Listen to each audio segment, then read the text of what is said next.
What's up, all my movie loving maniacs? This is your boy Bangful B of the Lassiter Factor, and today I'm going to talk about Madea's Destination Wedding, which I reluctantly watched over the weekend on Netflix, so let's review.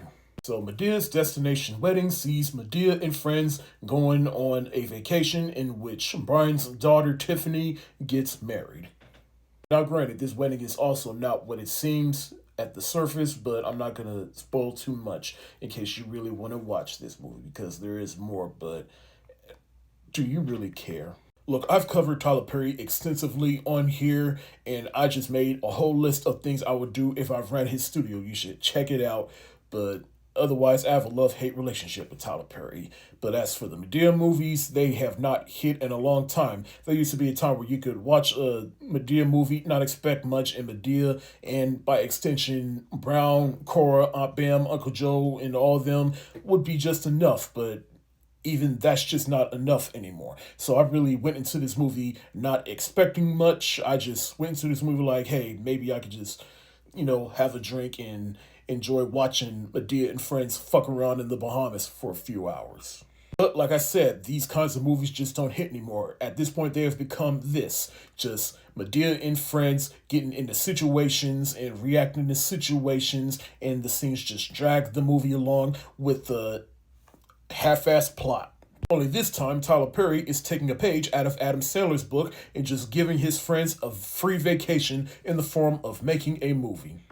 That is what these movies have become at this point. And if you go into this movie expecting any more, then hey, congratulations, you played yourself. That being said, the question I always asked myself was I entertained? I mean, yeah, sure.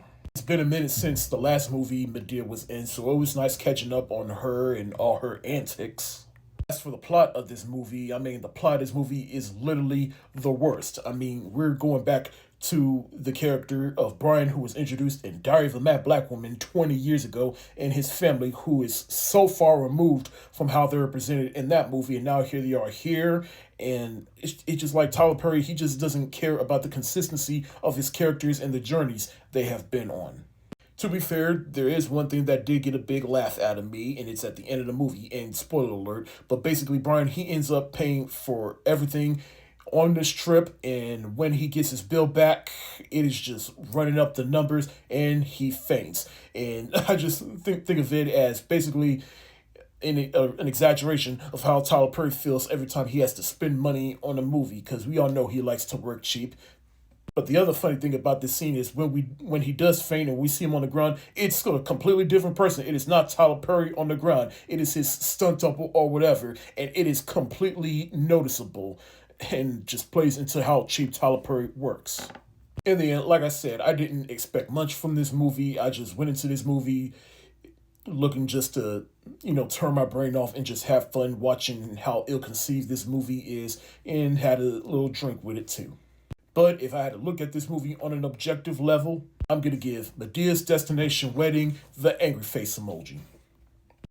Thank y'all so much for watching. Have you seen Madea's Destination Wedding? If so, let me know what you think in the comment section below. This is your boy Bangful B of the Lassiter Factor. Stay safe, wash your hands, peace.